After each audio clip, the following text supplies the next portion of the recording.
राधे राधे, हरे कृष्णा। कैसे हो आप सभी लोग? आशा करती हूँ आप सभी परम मंगल में होगे, स्वस्थ होगे, अच्छे होगे। सर्वप्रथम आप सभी को मौनी अमावस्या की बहुत बहुत ज़्यादा शुभकामनाएं। मौनी अमावस्या का वर्णन कुंभ के संदर्भ में मिलता है और जब अमृत को बचाने के लिए धन्वंतरी जी कलश लेके भागे तो अमृत की कुछ बूंदें पृथ्वी के 4 स्थानों पर गिरी थी। यहाँ आज भी कुंभ के मेले का आयोजन होता है। वो 4 स्थान है। Number 1 Prayagraj, number 2 Haridwar, number 3 Nashik, number 4 Ujjain.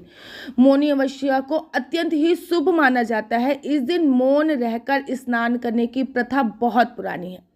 आज के दिन गंगा स्नान कई गुना अधिक फल देता है। यदि ये तीर्थ सोमवार को पड़ जाए तो इसका महत्व बहुत ज़्यादा बढ़ जाता है। अगर इस समय कुंभ का आयोजन हो रहा हो और तब मौनी अमावस्या को गंगा स्नान का अर्थ एक प्रकार से अमृत में नहाने के स्नान के बराबर होता है।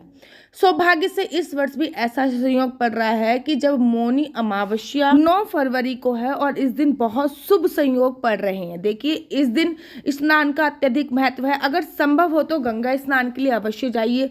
अगर संभव नहीं है तो गंगा तक जाना असंभव है तो साधारण जल में गंगा जल और तिल मिलाकर स्नान करना चाहिए। आज के दिन मौन व्रत रखने का विशेष महत्व होता है। ये 1 मिनट, 1 घंटे, 1 साल अपनी सुविधा के अनुसार आप समय डिसाइड कर लीजिए। कहा जाता है कि आज के दिन समस्त देवता गंगा में प्रवास करते हैं, इसलिए आज के दिन गंगा स्नान का बहुत महत्व होता है। कहते हैं इस दिन रात्रि को बुरी आत्माएं सक्रिय हो जाती हैं, इसलिए इस दिन रात्रि को शमशान के निकट नहीं जाना चाहिए। इस दिन ब्रह्म मुहूर्त में उठ जाना चाहिए और बिना स्नान के भोजन नहीं करना चाहिए। इस दिन मांसाहार, मदिरा इत्यादि चीज़ों से दूर रहना चाहिए। देखिए, गरुड़ पुराण में तो ये भी आया है कि इस दिन संबंध बनाने से उत्पन्न बच्चे को जिंदगी भर सुख की प्राप्ति नहीं होती, इसलिए ध्यान दीजिए कि इस दिन किसी भी प्रकार के शारीरिक संबंध नहीं बनाने चाहिए। इस दिन दान का विशेष महत्व है। आज कुछ न कुछ दान अवश्य करना चाहिए और विशेषकर तिल का दान तो बहुत ज़्यादा फलदायी होता है। अगर आप तिल दान नहीं कर सकते तो तिल कुटियाँ हो गई, तिल की गज्जक हो गई, ये सब चीज़ें दान कर सकते हो। इस दिन भगवान शिव और भगवान विष्णु दोनों की पूजा का विधान है। कहते हैं हरि ही हर है और हर ही हरि है। इस दिन ब्रह्मदेव और देवी गायत्री का पूजन भी विशेष तौर पे किया जाता है। इस दिन सूर्य नारायण को अर्घ देने से बहुत पुण्य की प्राप्ति होती है। साथ ही साथ जब भी आप सूर्य नारायण को जल देने जा रहे हो तो उसमें काले तिल अवश्य और अवश्य मिला लीजिए। इस दिन तुलसी एवं पीपल के पेड़ की 108 परिक्रमा करने से बहुत ज्यादा पुण्य की प्राप्ति होती है। इस व्रत के लिए एक कथा प्रचलित है जो मैं आपको सुनाने जा रही हूँ। काशीपुरी में एक ब्राह्मण रहता था।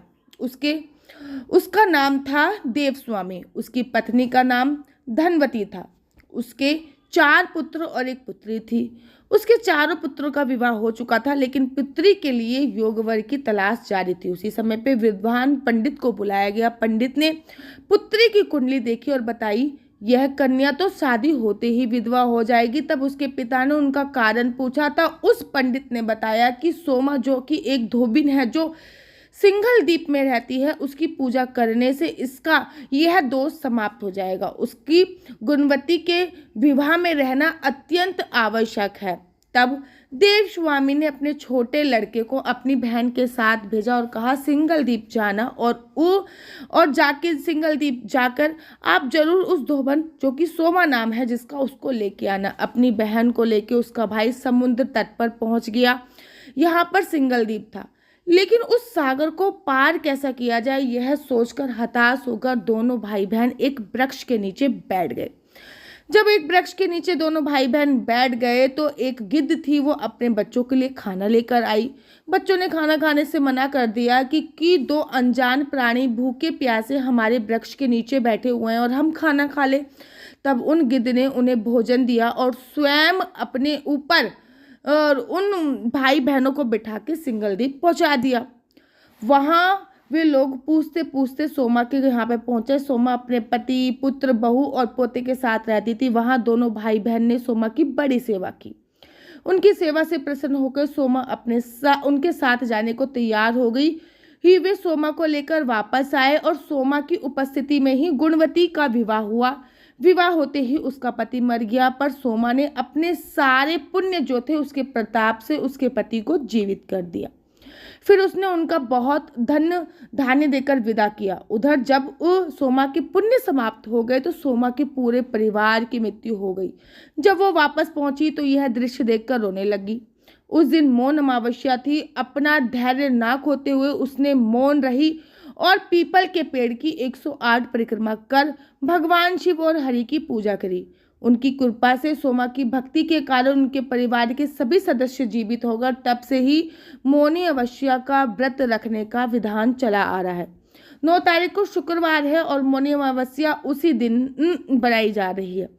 यह तो आप लोग जानते हैं कि मौनी अमावस्या के दिन आपको गीता के 7वें अध्याय का पाठ अवश्य करना चाहिए।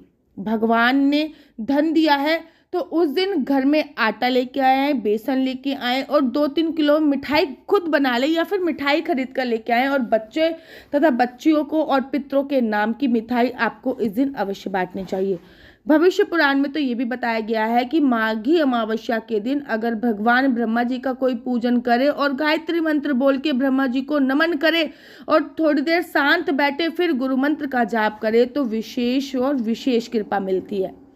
घर में हर अमावस्या के दिन से लेकर आपको 14 दिन तक पानी में नमक डालकर पोछा लगाना चाहिए, जिससे आपके घर की जो नकारात्मक ऊर्जा है ना वो चली जाएगी। अमावस्या का विशेष महत्व होता है। और अगर आप मौनी अमावस्या की मैं बात करूं तो महाभारत की एक कथा बहुत ज़्यादा प्रचलित है जी कि जब महाभारत का अंतिम श्लोक वेद व्यास जी के मुखार बिंदु से निकला तो गणेश जी ने उसको भी अंकित कर दिया। तब गणेश जी ने महर्षि वेद व्यास से कहा और कुछ लिखना है या महाभारत संपूर्ण हो गई है। इस पर जब उन्होंने ये बात कही तब वेद व्यास जी हंसे और बोले कि महाराज आपका साथ रहा, इस अवधि में मैंने 15-20 लाख शब्द बोल डाले परंतु आपके मुख से मैंने एक भी शब्द नहीं सुना। इस पर गणेश जी ने मौन की व्याख्या करते हुए कहा था कि किसी दीपक में तेल अधिक होता है, किसी में कम होता है, परंतु तेल का अक्षय भंडार किसी भी दीपक में नहीं होता, अर्थात संपूर्ण मात्रा में तेल किसी भी दीपक में नहीं होता। ठीक उसी प्रकार से देव हो गए, मानव हो गए, दानव हो गए आदि जितने भी तनधारी हैं सभी प्राणियों में शक्ति सीमित है, किसी में कम है किसी में अधिक है। मनुष्य में थोड़ी कम है, देवताओं में अधिक है, लेकिन उस प्राण शक्ति पूर्णतः लाभ हम लोग नहीं पा रहे हैं क्योंकि हमारे पास संयम नहीं है। जो संयम से उनका उपयोग करते हैं, संयम ही समस्त सिद्धियों का आधार है और संयम का प्रथम सोपान है मौन रहना अर्थात वाक संयम।